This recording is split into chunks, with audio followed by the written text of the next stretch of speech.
The morning sun hadn't quite broken through the clouds when Maya Rodriguez's phone buzzed insistently on her nightstand. She fumbled for it, squinting at the screen. Her sister Sophia's name flashed with an incoming call. "Sophia, it's 5:30 in the morning." "What's wrong?" "Maya, I need the biggest favor." Sophia's voice was strained, congested. "I'm sick." "Really sick? I've been up all night with a fever and I can barely stand. But I have a shift at the Ashford estate today, and if I don't show up, I'll lose this account. It's my best client. Please, Maya, can you cover for me? Just this once?" Maya sat up, her blonde hair falling over her shoulders as she processed the request. She had planned to spend the day working on her master's thesis in early childhood education, but Sophia sounded desperate. "The Ashford estate? Sophia, I don't know the first thing about—" "You don't need to. Mr. Ashford is barely there during the day. He's a widower, works constantly. You just need to do the basic cleaning. Maybe watch his son for a few hours if needed. The boy is 5. His name is Oliver. He's sweet but shy. Please, Maya, I'll owe you forever." Maya closed her eyes, thinking of all the times Sophia had helped her through college, had lent her money when times were tight, had been there when their parents passed away 3 years ago in a car accident. They only had each other now. "Okay," Maya said. "Text me the address and what I need to know. But you owe me more than forever. You owe me at least 2 forevers." Sophia's relieved laugh turned into a cough. "Deal. Thank you, Maya. You're a lifesaver." 2 hours later, Maya pulled up to a property that made her breath catch. The Ashford estate wasn't just a house. It was a sprawling mansion set back from the road, with manicured lawns, a fountain in the circular driveway, and architecture that spoke of old money and refined taste. "This is where Sophia works?" Maya muttered to herself, suddenly feeling very out of place in her practical cleaning clothes. She'd worn a light blue shirt and jeans, simple and comfortable, but now she wondered if she should have dressed differently. She rang the bell, and after a moment the door opened. A man stood there in a navy blue suit, clearly about to leave for work. He was tall, probably in his mid-30s, with dark hair and striking eyes that held a weariness. Maya recognized the look of someone carrying too much weight. "You must be Sophia's replacement," he said, his voice polite but distant. "I'm Alexander Ashford. Thank you for coming on short notice." "Maya Rodriguez," she said, offering her hand. "Sophia's my sister.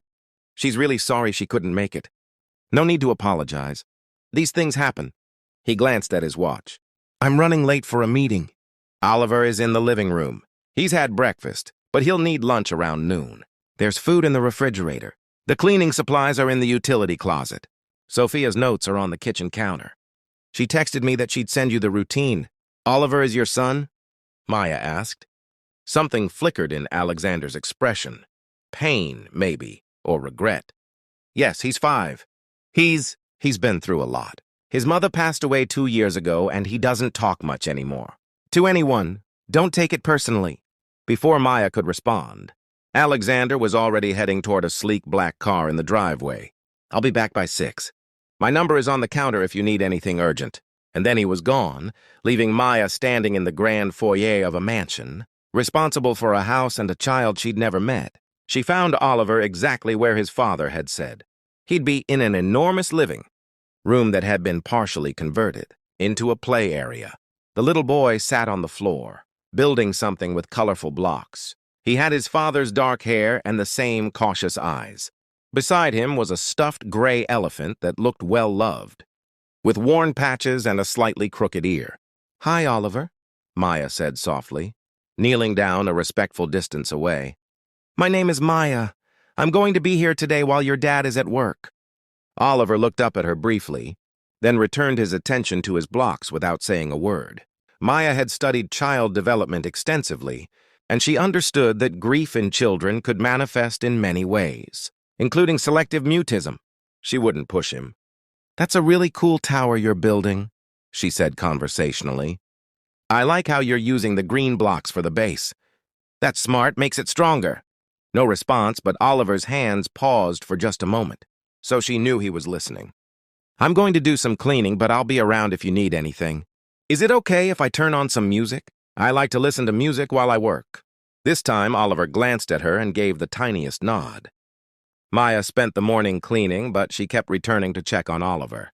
He moved from blocks to a puzzle, from the puzzle to coloring, always with his elephant nearby. He never spoke, but he would occasionally look up when she entered the room, as if making sure she was still there. Around 11:30, Maya decided to start preparing lunch. According to Sophia's notes, Oliver liked simple food, sandwiches, fruit, cheese. Maya found everything she needed and decided to make it a bit more fun. Cutting the sandwich into fun, shapes and arranging, the fruit into a smiley face on the plate. She brought it to the living room. "Oliver, I made lunch. Would you like to eat at the table or would you prefer to eat here?" Oliver looked at the plate, and for the first time, she saw a flicker of interest in his expression. He pointed to the low coffee table. "Here it is then," Maya said, setting down the plate. She sat cross-legged on the floor nearby, not hovering but available. Oliver ate slowly, methodically. Halfway through his sandwich, he picked up his elephant and made it eat some of his fruit. "Does your elephant have a name?" Maya asked casually. Oliver looked at her for a long moment. Then, so quietly she almost missed it, he whispered, "Humphrey." Maya's heart jumped, but she kept her expression calm. "Humphrey is a wonderful name. He looks like a very good friend." Oliver nodded, then went back to eating. After lunch, Oliver returned to his toys. Maya finished her cleaning tasks, but she found herself drawn back to the living room. She noticed a bookshelf filled with children's books and had an idea. "Oliver, would it be okay if I read a story? I promise I do funny voices." For the first time, Oliver made eye contact and held it. Then he walked to the bookshelf, selected a book, and brought it to her. It was a story about an elephant, fitting, given his stuffed companion. Maya sat on the floor, and Oliver surprised her by sitting next to her, close enough that their arms almost touched. She read the story, doing different voices for each character, making the elephant voice silly and trumpeting. And when she looked down at Oliver, she saw something that made her eyes sting with tears. He was smiling.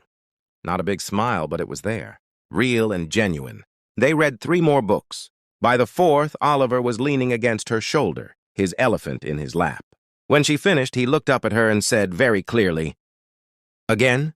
"Of course," Maya said, starting the story over. They were in the middle of their 2nd, reading when she heard a sound. From the doorway, Alexander Ashford stood there, still in his suit, his briefcase hanging from his hand. He was staring at them with an expression of utter shock. "Mr. Ashford?" Maya said, suddenly realizing it was already 4 o'clock. "I'm sorry, I didn't hear you come in." "He's talking to you," Alexander said, his voice rough with emotion. "My son is talking to you."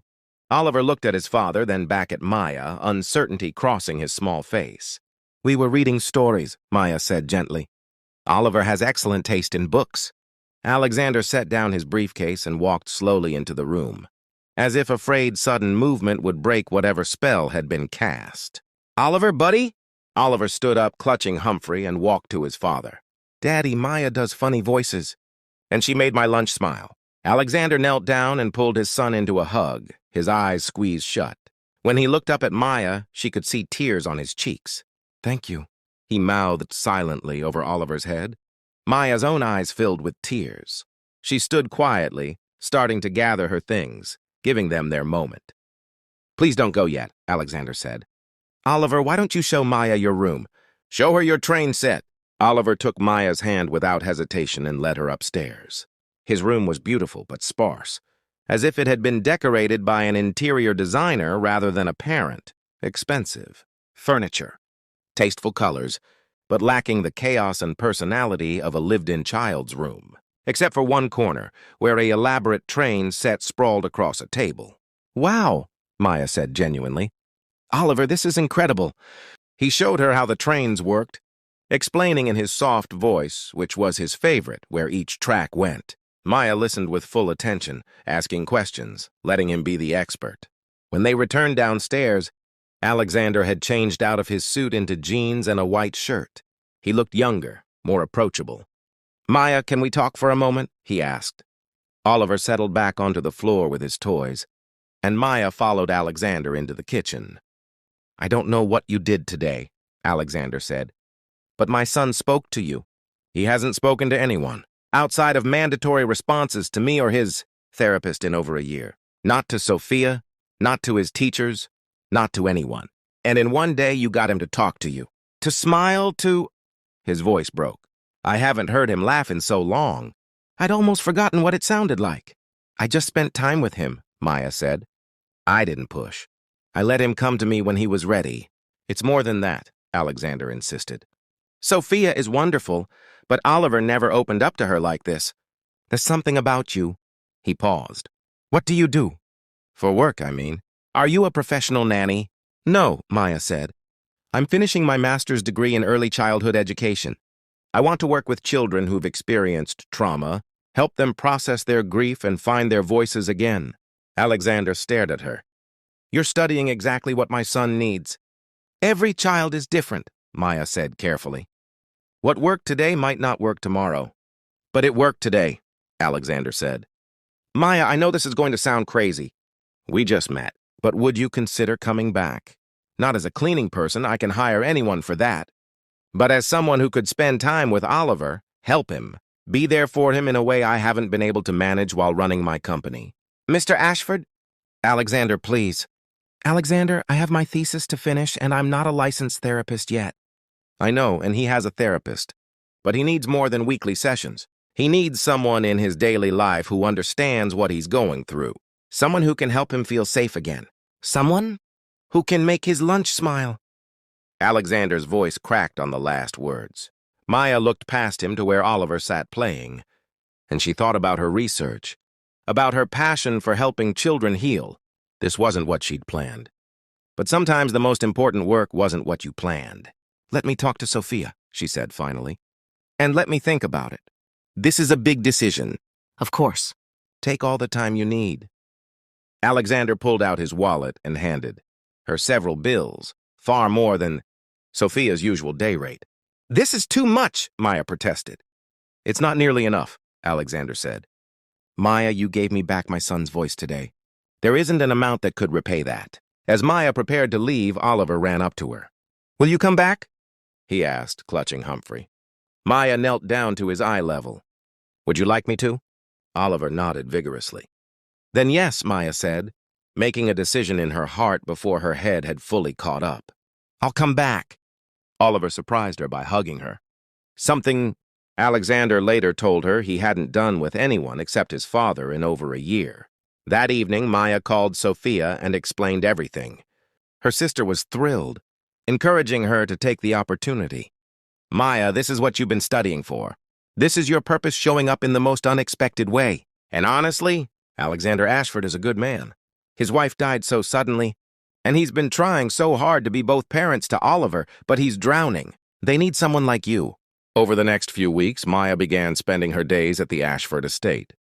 Alexander hired someone else to do the cleaning, making Maya's role solely about Oliver.